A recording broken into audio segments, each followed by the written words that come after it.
Romeo के नाम पौलुस प्रेरित की पत्री 9वां अध्याय। मैं मसीह में सच कहता हूँ, झूठ नहीं बोलता, और मेरा विवेक भी पवित्र आत्मा में गवाही देता है कि मुझे बड़ा शोक है और मेरा मन सदा दुखता रहता है, क्योंकि मैं यहाँ तक चाहता था कि अपने भाइयों के लिए जो शरीर के भाव से मेरे कुटुंबी हैं, आप ही मसीह से शापित हो जाता। वे इस्राएली हैं और लेपालकपन का हक और महिमा और वाचाएं और व्यवस्था और उपासना और प्रतिज्ञाएं उन्हीं की हैं। पुरखे भी उन्हीं के हैं और मसीह भी शरीर के भाव से उन्हीं में से हुआ, जो सबके ऊपर परम परमेश्वर युगानुयुग धन्य है। आमीन। परंतु यह नहीं कि परमेश्वर का वचन टल गया, इसलिए कि जो इस्राएल के वंश हैं वे सब इस्राएली नहीं, और न इब्राहिम के वंश होने के कारण सब उसकी संतान ठहरे, परंतु लिखा है कि इसहाक ही से तेरा वंश कहलाएगा। अर्थात शरीर की संतान परमेश्वर की संतान नहीं, परंतु प्रतिज्ञा के संतान वंश गिने जाते हैं। क्योंकि प्रतिज्ञा का वचन यह है कि मैं इस समय के अनुसार आऊंगा और सारा के पुत्र होगा। और केवल यही नहीं, परंतु जब रिबका भी एक से अर्थात हमारे पिता इसहाक से गर्भवती थी, और अभी तक न तो बालक जन्मे थे और न उन्होंने कुछ भला या बुरा किया था, कि उसने कहा कि जेठा छुटके का दास होगा, इसलिए कि परमेश्वर की मनसा जो उसके चुन लेने के अनुसार है, कर्मों के कारण नहीं, परंतु बुलाने वाले पर बनी रहे। जैसा लिखा है कि मैंने याकूब से प्रेम किया, परंतु एसो को अप्रिय जाना। सो हम क्या कहें? क्या परमेश्वर के यहाँ अन्याय है? कदापि नहीं, क्योंकि वह मूसा से कहता है, मैं जिस किसी पर दया करना चाहूं उस पर दया करूंगा, और जिस किसी पर कृपा करना चाहूं उसी पर कृपा करूंगा। सो यह न तो चाहने वाले की न दौड़ने वाले की, परंतु दया करने वाले परमेश्वर की बात है।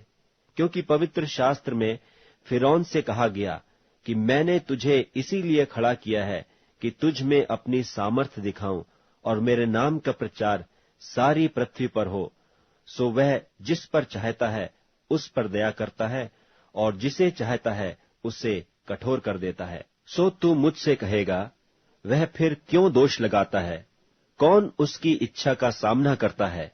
हे मनुष्य, भला तू कौन है जो परमेश्वर का सामना करता है?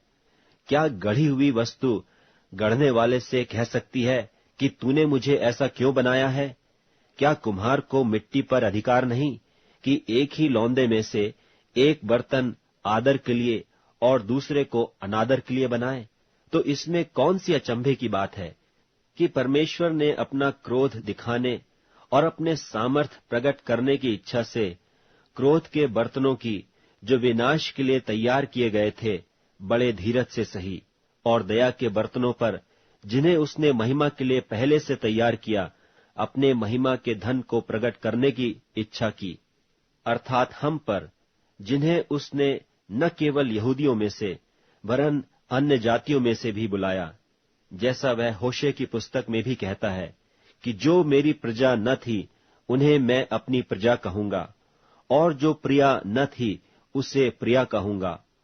और ऐसा होगा कि जिस जगह में उनसे यह कहा गया था कि तुम मेरी प्रजा नहीं हो, उसी जगह वे जीवते परमेश्वर की संतान कहलाएंगे।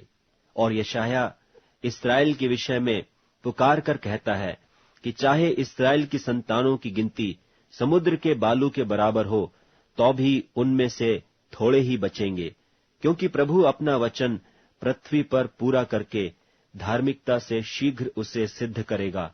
जैसा यशायाह ने पहले भी कहा था कि यदि सेनाओं का प्रभु हमारे लिए कुछ वंश न छोड़ता तो हम सदोम की नाई हो जाते और अमोरा के सरीखे ठहरते। सो हम क्या कहें? यह कि अन्य जातियों ने जो धार्मिकता की खोज नहीं करते थे धार्मिकता प्राप्त की, अर्थात उस धार्मिकता को जो विश्वास से है, परंतु इस्राएली जो धर्म की व्यवस्था की खोज करते हुए उस व्यवस्था तक नहीं पहुंचे। किस लिए? इसलिए कि वे विश्वास से नहीं परंतु मानो कर्मों से उसकी खोज करते थे। उन्होंने उस ठोकर के पत्थर पर ठोकर खाई। जैसा लिखा है, देखो मैं सिय्योन में एक ठेस लगने का पत्थर और ठोकर खाने की चट्टान रखता हूं, और जो उस पर विश्वास करेगा वह लज्जित न होगा।